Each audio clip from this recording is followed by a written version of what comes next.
Okay, so we're gonna go ahead and go on with the second part of the chapter, summer holidays.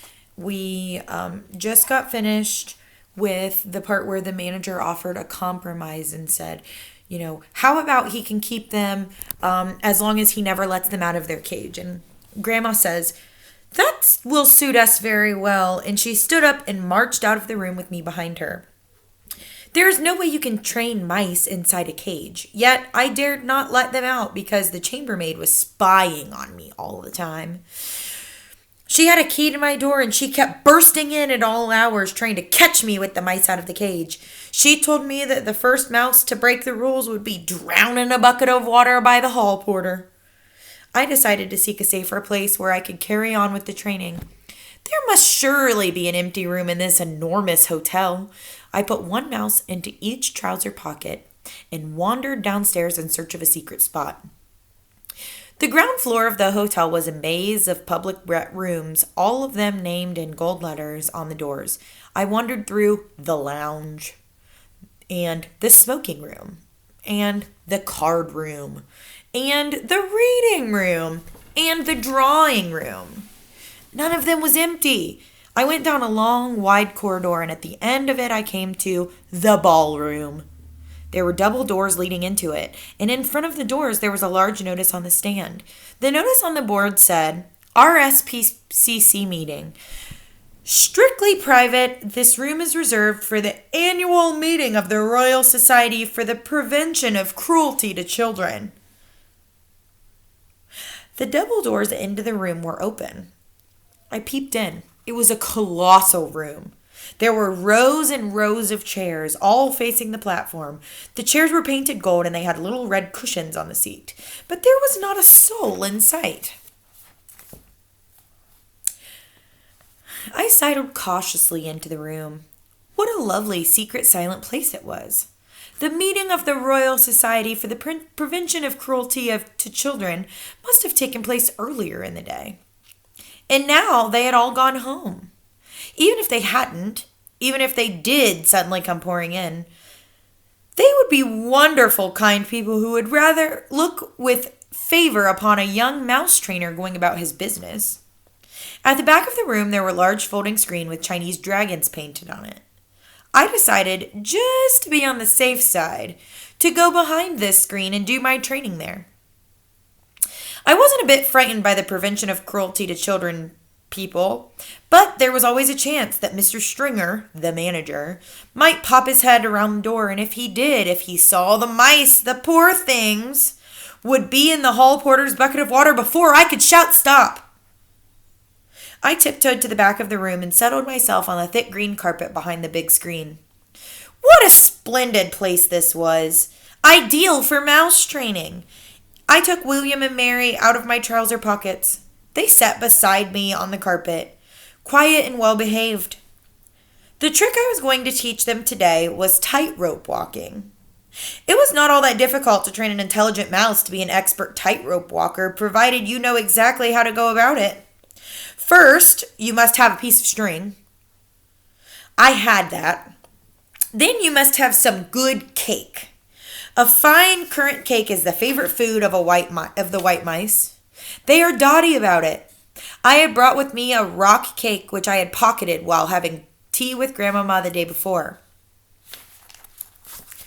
Here's the picture. He's looking into the ballroom. There's the little sign that he was talking about.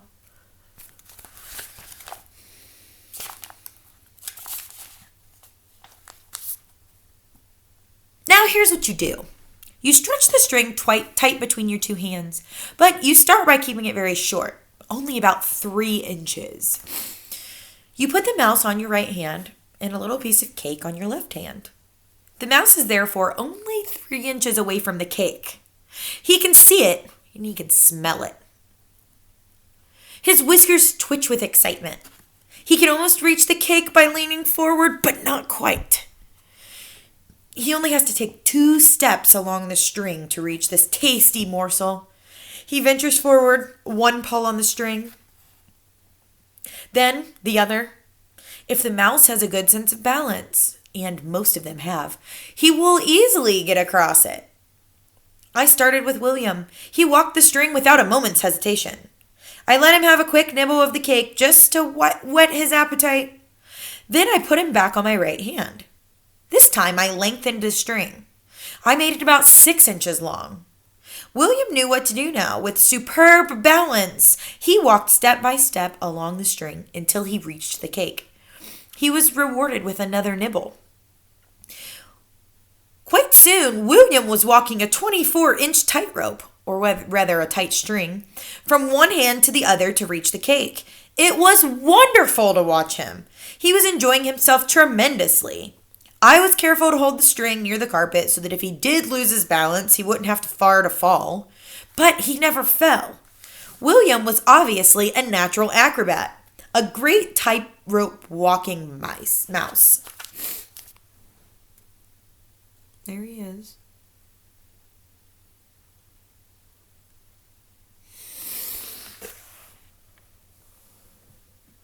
Now it was Mary's turn. I put William on the carpet beside me and rewarded him with some extra crumbs from the currant.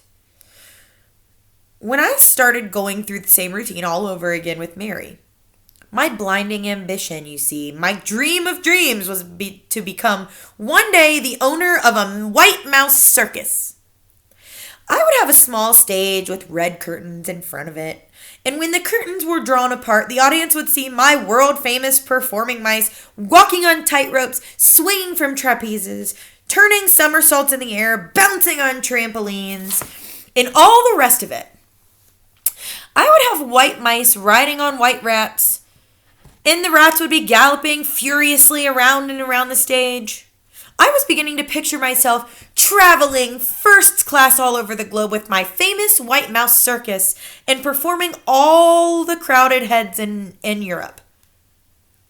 I was about halfway through Mary's training when suddenly I heard voices outside the ballroom door. The sound grew louder. It swelled into a great babble of speech from many throats.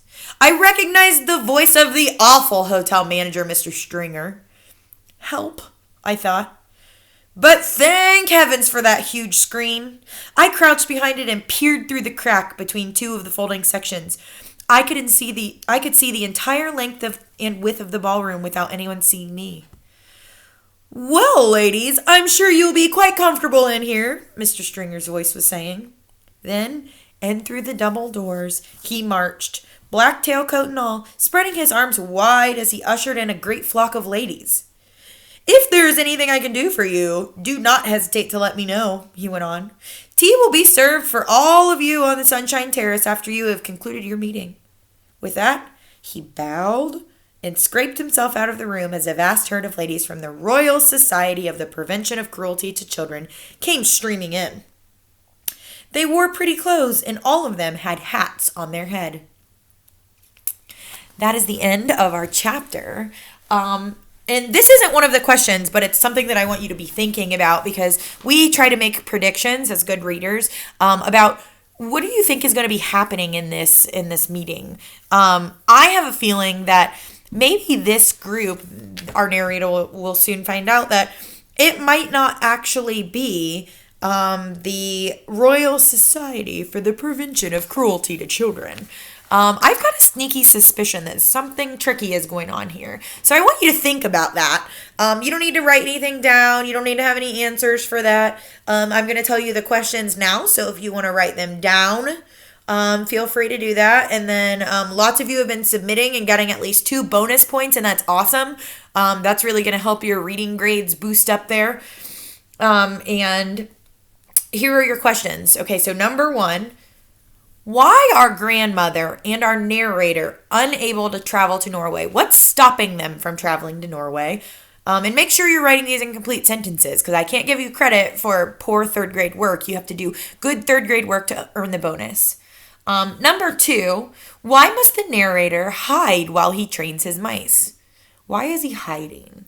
And then number 3, what does the narrator notice about all of the ladies that came into the meeting room? We said that right at the end there, so you should be able to answer those questions. Feel free to go back into the video and pause, rewind, listen again, whatever you need to do. And if you have any questions, please feel free to let me know.